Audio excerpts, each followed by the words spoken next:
Assalamualaikum warahmatullahi wabarakatuh. Kembali lagi bersama saya Muhammad Faris Bantani. Semoga para subscriber dan para penonton setia ASP TV beserta masyarakat Indonesia selalu diberikan kesehatan, kelancaran dalam menjalankan segala aktivitas-aktivitasnya.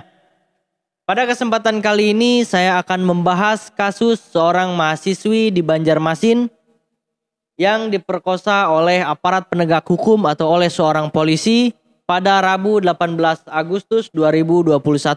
Kasus ini sebenarnya sudah selesai. Pelaku pun sudah dikenakan sanksi administratif maupun sanksi pidana.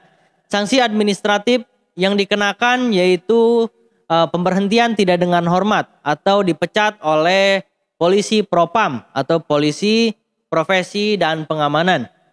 Sanksi pidana yang dijatuhkan oleh Majelis Hakim Pengadilan Negeri Banjarmasin yaitu pidana penjara selama 2,5 tahun. Namun berita ini sempat ramai kembali pada 7 Februari 2022 di mana banyaknya pihak yang tidak setuju dengan pasal dan vonis yang dijatuhkan karena dianggap terlalu ringan. Bahkan para mahasiswa pun sempat turun ke lapangan untuk menyuarakan ketidakadilan atas vonis yang dijatuhkan. Pertanyaan yang pertama yaitu berapa tahun hukuman seseorang yang melakukan tindak pidana asusila perkosaan? Yang kedua, apa dampak hukum dari putusan dalam kasus ini? Tetapi sebelum masuk pada pembahasan, bagi yang belum subscribe, untuk subscribe terlebih dahulu. Dan jangan lupa like, share, and comment agar channel ASP TV bisa terus berkembang dan terus semangat memberikan edukasi-edukasi tentang hukum kepada kita semua.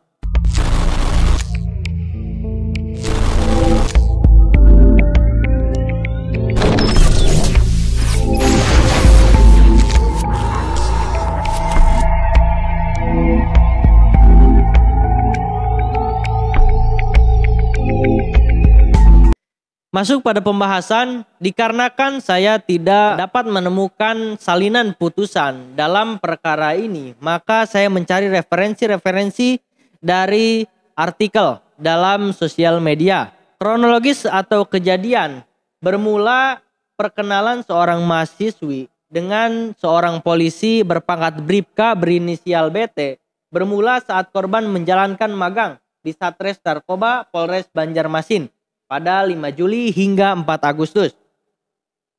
Faktanya Bribka BT sering menghubungi korban untuk mengajak jalan. Namun meski sering diajak jalan oleh pelaku Bribka BT, korban selalu menolak dengan bermacam alasan. Akan tetapi pada suatu waktu korban akhirnya mau diajak jalan oleh pelaku menggunakan sebuah mobil menuju hotel. Akan tetapi korban tidak mau dan akhirnya tidak jadi. Setelah itu pelaku mengajak korban mampir di sebuah minimarket. Setelah pelaku masuk ke dalam mobil, rupanya pelaku telah menyiapkan minuman suplemen yang telah dicampur dengan minuman beralkohol. Korban pun sempat curiga, namun korban tetap meminumnya hingga akhirnya badan korban lemas tak berdaya. Pelaku membawa korban ke sebuah hotel yang berada di sekitar kilometer 6 Banjarmasin. Setelah sampai, pelaku memesan kamar dan menurunkan korban menggunakan kursi roda menuju kamar yang dipesan. Disinilah perkosaan itu bermula. Hasil putusan persidangan, dakwaan, tuntutan maupun vonis yang saya dapatkan referensi dari sebuah artikel merdeka.com.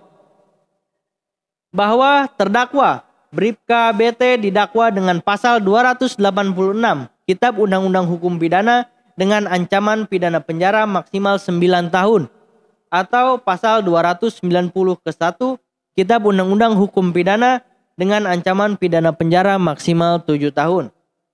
Selain itu, jaksa penuntut umum menuntut dengan menerapkan pasal 286 Kitab Undang-Undang Hukum Pidana dengan tuntutan pidana paling lama 3 tahun 6 bulan.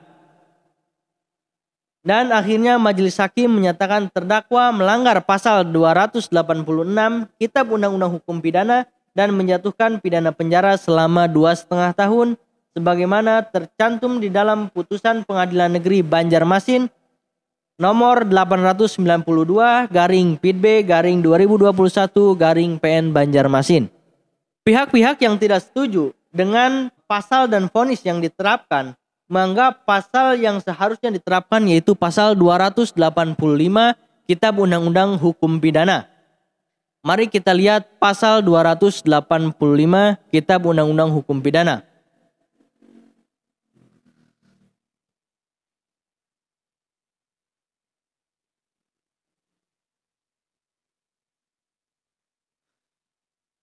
Yang menyebutkan barang siapa dengan kekerasan atau ancaman kekerasan memaksa seseorang bersetubuh dengan dia di luar perkawinan diancam karena melakukan perkosaan dengan pidana penjara paling lama 12 tahun. Mari kita lihat unsur-unsur yang terkandung di dalam pasal 285. Unsur yang pertama yaitu unsur barang siapa. Siapa saja atau siapa saja orang yang melakukan tindak pidana. Yang kedua unsur kekerasan, yang ketiga unsur ancaman kekerasan memaksa seorang wanita bersetubuh. Jika pelaku dikenakan pasal 285, maka jaksa penuntut umum harus membuktikan di persidangan adanya kekerasan dan ancaman kekerasan pelaku terhadap korban. Namun jika kita lihat referensi artikel kronologis yang saya sebutkan tadi tidak masuk ke dalam pasal 285. Setelah itu mari kita lihat pasal 286 Kitab Undang-Undang Hukum Pidana yang dijadikan tuntutan oleh jaksa penuntut umum. Yang berbunyi barang siapa bersetubuh dengan seorang wanita di luar perkawinan padahal diketahui bahwa wanita itu dalam keadaan pingsan atau tidak berdaya, diancam dengan pidana penjara paling lama 9 tahun. Unsur yang terkandung di dalam pasal 286, yang pertama yaitu unsur barang siapa. Yang kedua bersetubuh dengan seorang wanita di luar perkawinan. Yang ketiga yaitu diketahui bahwa wanita itu dalam keadaan pingsan atau tidak berdaya. Maka menurut saya pelaku masuk ke dalam tindakan pelaku masuk ke dalam pasal 286. Namun di dalam tuntutan saya tidak setuju dengan tuntutan jaksa penuntut umum yang menuntut pelaku paling lama 3 tahun 6 bulan. Karena surat tuntutan merupakan kesimpulan jaksa penuntut umum atas pemeriksaan perkara yang dibuat berdasarkan proses pembuktian di persidangan. Selain itu adapun beberapa faktor penuntut umum dalam mempertimbangkan berat ringannya sanksi pidana dalam tuntutan. Yang pertama yaitu kondisi terdakwa, seperti motif atau tujuan berbuat. Yang kedua pendidikan, yang ketiga jabatan atau profesi terdakwa. Lalu faktor perbuatan terdakwa, yaitu cara berbuat dan peran terdakwa.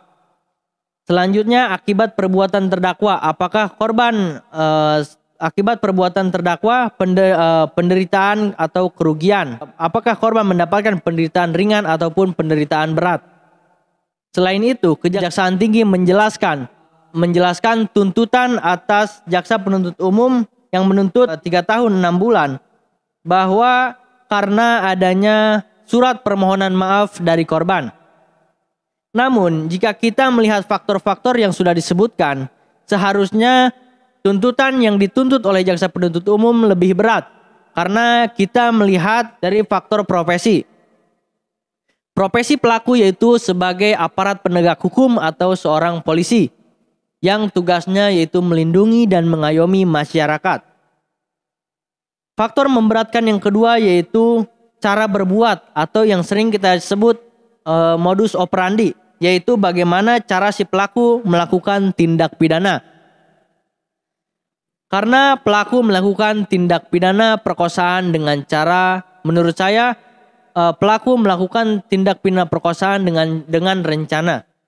Maka menurut saya seharusnya jaksa penuntut umum menuntut lebih dari 3 tahun 6 bulan. Selain itu dikarenakan saya tidak dapat menemukan salinan putusan, mari kita berasumsi pertimbangan hakim dalam hal-hal yang memberatkan dan hal-hal yang meringankan. Mungkin hal-hal yang dapat meringankan pelaku, yang pertama yaitu pelaku telah kooperatif selama persidangan dan mengakui kesalahannya. Yang kedua, pelaku telah meminta maaf kepada korban. Yang ketiga, pelaku adalah kepala rumah tangga. Namun adapun hal-hal yang memberatkan yaitu pelaku seorang aparat penegak hukum atau seorang polisi yang tugasnya yaitu melindungi dan mengayomi masyarakat. Yang kedua, perbuatan pelaku sudah direncanakan. Yang ketiga, telah melakukan perkosaan sebanyak 2 kali. Pertanyaan yang kedua yaitu apa dampak hukum dari putusan? Putusan dalam kasus ini dapat menjadi jurisprudensi atau rujukan bagi hakim-hakim yang akan datang jika ada kasus yang sama, mengacu atau merujuk pada putusan dalam kasus ini, yaitu nomor 892/PIB/2021/PN Banjarmasin. Mungkin cukup sekian dari saya, kurang lebihnya mohon maaf. Saya perwakilan dari kantor pengacara Acep Saifuddin ASP Law Firm mengucapkan selamat menunaikan ibadah puasa. Wabillahi taufiq wal hidayah. Wassalamualaikum warahmatullahi wabarakatuh. ASP Law Firm.